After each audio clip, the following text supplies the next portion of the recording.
Meron nga, ito 24/7 ang car wash nila.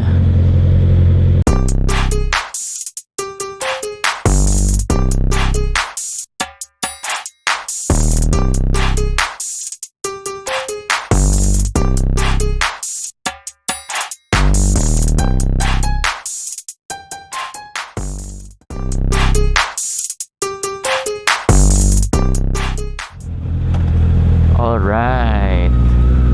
Good evening guys. So time check, it's 11:26 PM. Yun, ano yun? Oh, no! May nag-beat ng red light. Nakago na tayo tapos may humabol pa. Delikado yun, wag nating gagayahin yan guys. So for tonight's video, hanap tayo ng car wash na bukas ng 24/7. Right now, since nakuha natin yung motor, hindi pa rin natin siya napapalinisan or nalinisan, no? At nanggigitata na siya.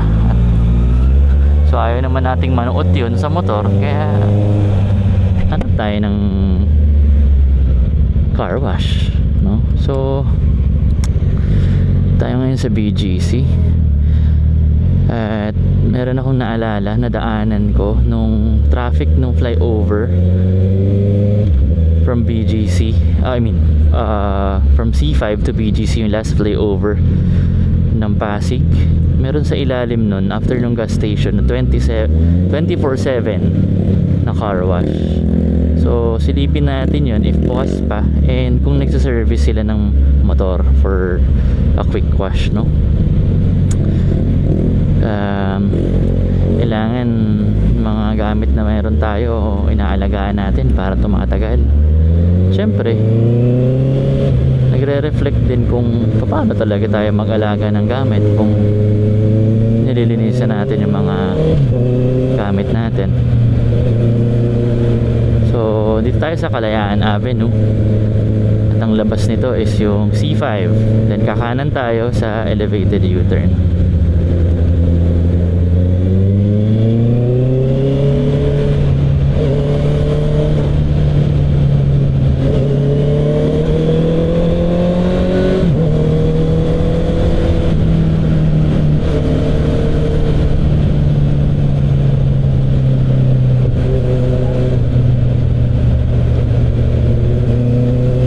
Malawag na yung daan ng gantong oras, or baka karamihan nagde-date pa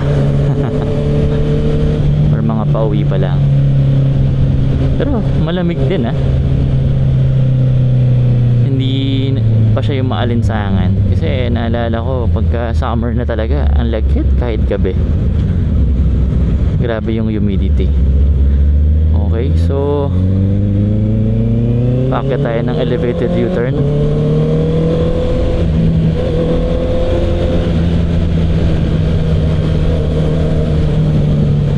Yun na nga, ang traffic yung galing ng SLEX pumasok ng C5 papuntang north dahil sa mga truck. Ito lang din ang ayaw ko sa C5 pagka labasan ng truck syempre nakamotor ka lang at ang lalaki ng truck, nakakatakot din, diba? Hindi mo alam kung okay ba yung, minsan may mga driver na hindi maayos, pero di naman lahat, no? Kaya dapat doble ingat talaga, at make sure natin na with caution, at alamin natin kung saan yung mga blind spot ng mga truck. Ayun ang ating mga iiwasan. Okay, nakababa na tayo ng elevated U-turn. Pasok na tayo ng C5. Tingin sa side mirror, tingin sa likod, pasok. Yan, naka-signal light, so pagbibigyan natin yan. Sabi nga sa driving school, diba? Kung nag-driving school kayo, sabi sa LTO exam or sa guideline, mga gustong mag-merge, pagbibigyan. Huwag nating makipag-aaway.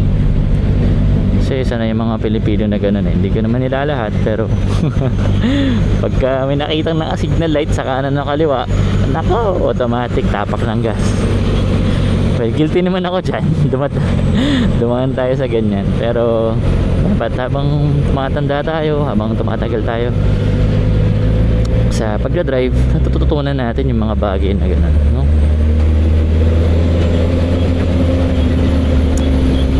So yun, dami nang truck. Target natin dun sa ilalim ng Papasig, mag-U-turn tayo, pero tignan natin kung dun ba nga yung U-turn. Hindi ko na maalala talaga, kasi pagka ang daan mo dun sa bagong ilog ilalim puntang BGC, instead magka-flyover ka, matadaanan mo yun eh. Ito yung sa stoplight sa ilalim ng tulay na to. So di ko alam kuha na ba siya ng unang U-turn. So titignan natin.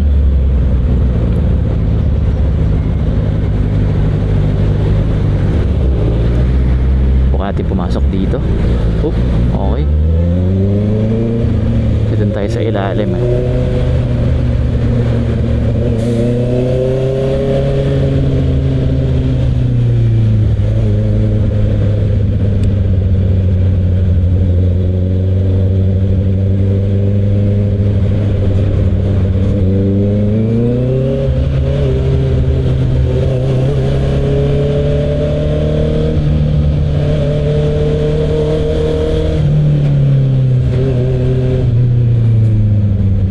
Traffic sa ilalim. Nanisip ko kung doon tayo may U-turn sa pagtawid, baka pwede doon mag U-turn. Sige, subukan natin. Mukhang traffic dito sa bagong ilog sa ilalim.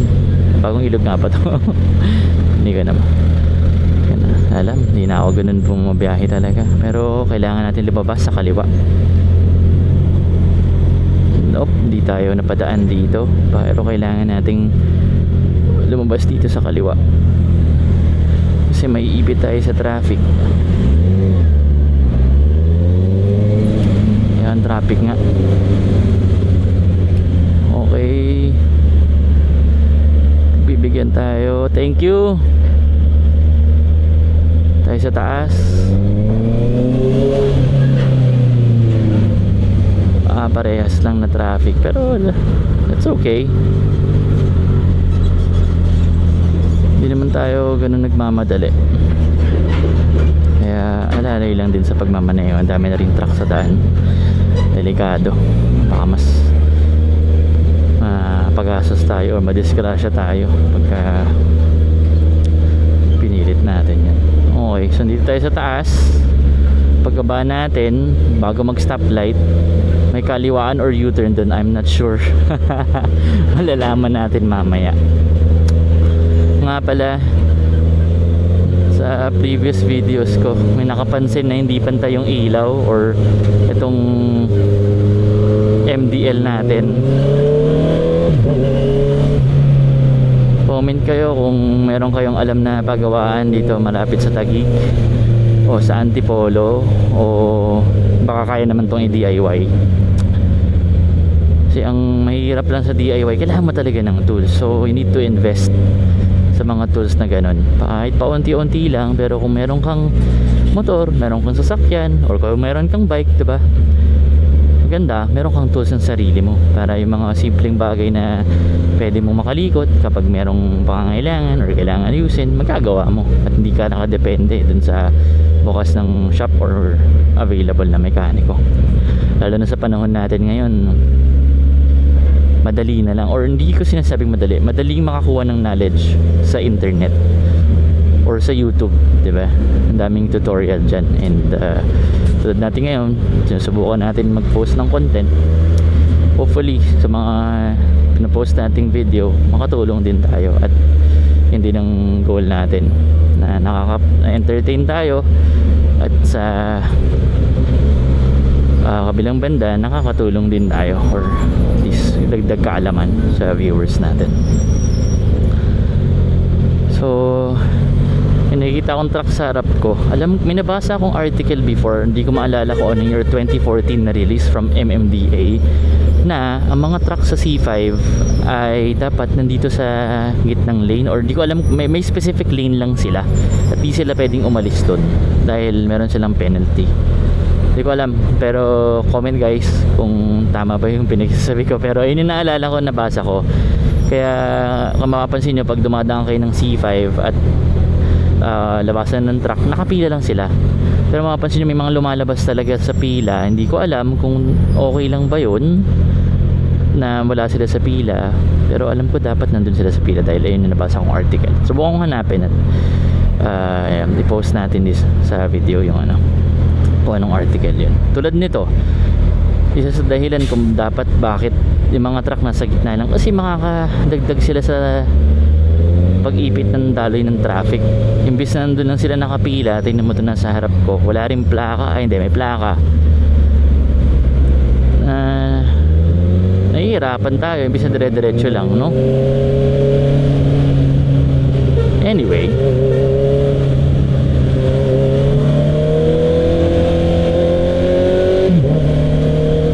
I think may U-turn nga dito, pero malaman natin kung meron ba talaga.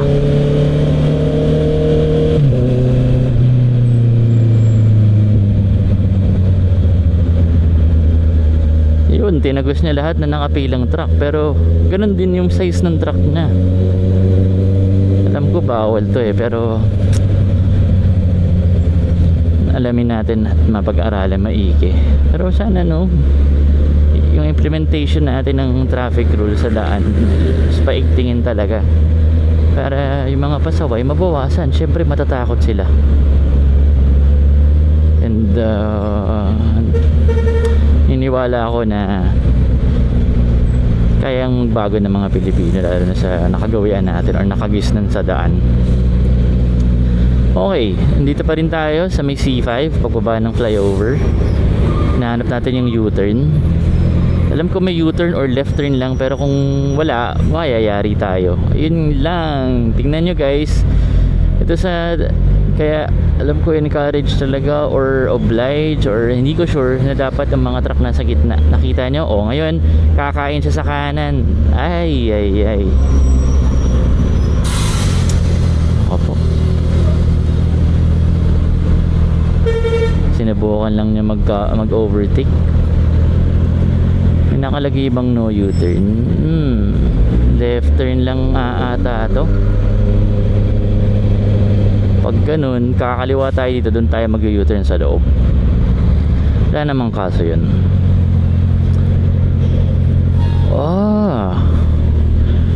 May logo ng LG sa building na yun, no? Nakalipat na ang LG EPH doon sa tower na to. Wala na ata sila sa may C. Raymundo na area sa tabi ng Pure Gold. Dati kasi doon ang opisina ng LG. Okay, traffic, so kailangan natin maghintay.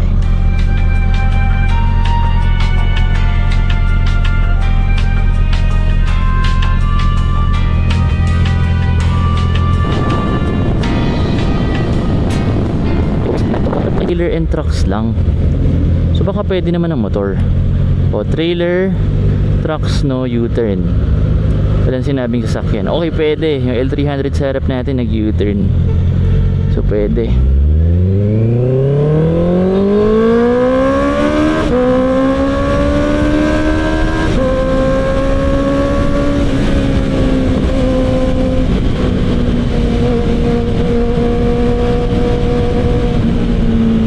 Okay, dito tayo sa bandang kanan. Hindi tayo aakyat sa flyover kasi dito yung car wash na hinahanap natin. So sa mga gusto makaalam, may U-turn dun sa unang pagbaba ng flyover from BGC going north using C5 or via C5.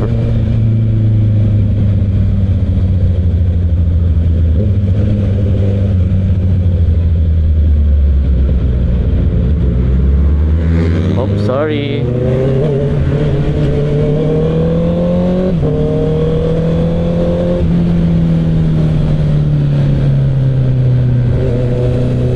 Ito na guys. Ito yung sinasabi kong car wash na madalas ko nakakita dati pagka hindi tayo gumagamit ng flyover. After nitong clean fuel, meron dyang car wash na 24/7. Di ko alam kung bukas pa sila o 24/7 ba talaga sa, malalaman natin maya maya. Okay, stoplight again. Hintay lang tayo. bago mag-go. Uy, go agad.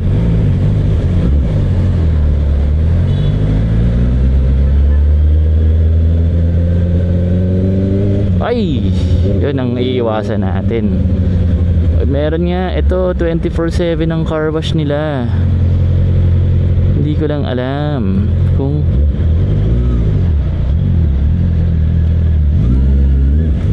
alright. Dito tayo ngayon sa Aaron and Frank's car wash. Malaman natin.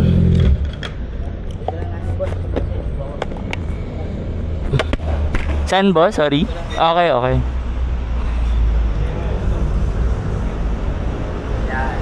Alright.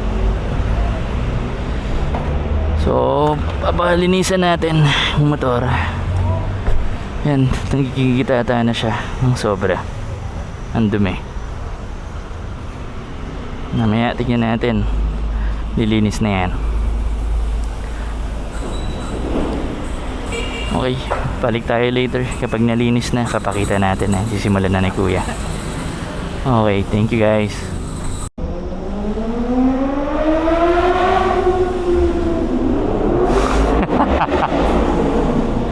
Ingay na. Alright.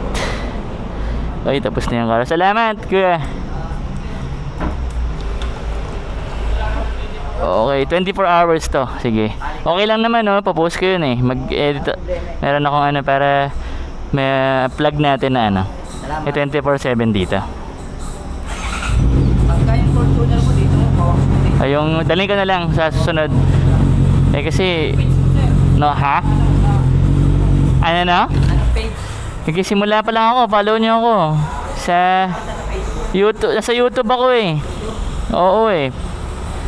Yan, i-edit ko pa to. Ano sa YouTube? Di pa naka, ano, Motomac. There's Moto. Motomac? Motomac. MCC, Moto MCC, Mac. MCC? Oh, Moto parang McDonald. Moto. Moto muna. MOTC.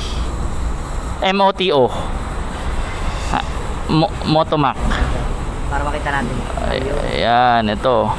Wala pa eh, kakasimula ako pa lang eh. Yan. Yan, may edit ko pa. Nagsimula pa lang. Nadami yan.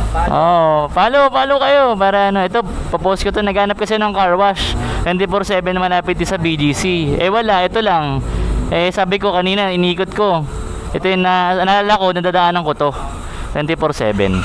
Sige sir, salamat. Ay, anong pangalan nyo? Ikaw, anong pangalan mo sir? JP Jefferson, tsaka si Aldrin. Okay, so yun guys. Ito yung mga magagaling na car wash dito. Sige, edit ko pa eh. Medyo baka this week ma-upload ko na. Yeah. Thank you mga bossing. Follow nyo, subscribe kayo. Tas ano, para ano. Thank you.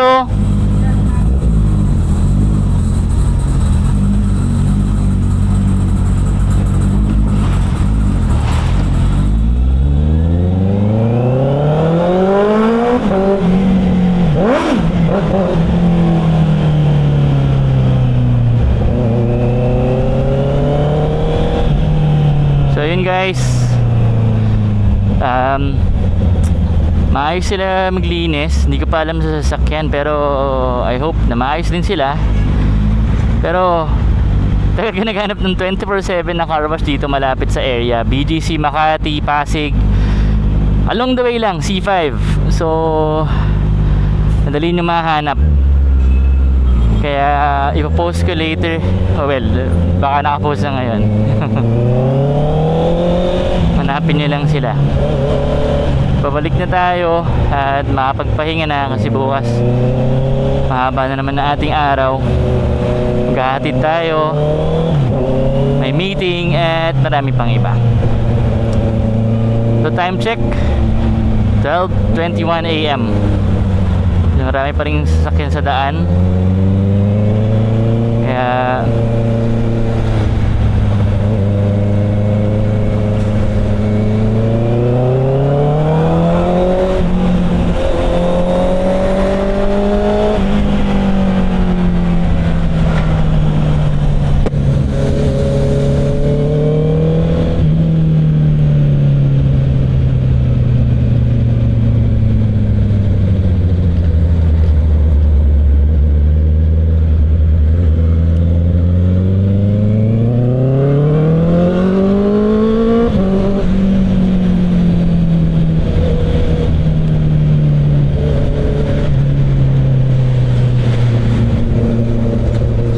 55 na tayo pabalik. That's all for tonight, guys. So please don't forget to like, subscribe, and hit that notification button para sa mga uploads natin manonotify kayo may bago tayong videos. So thank you. That's all, folks.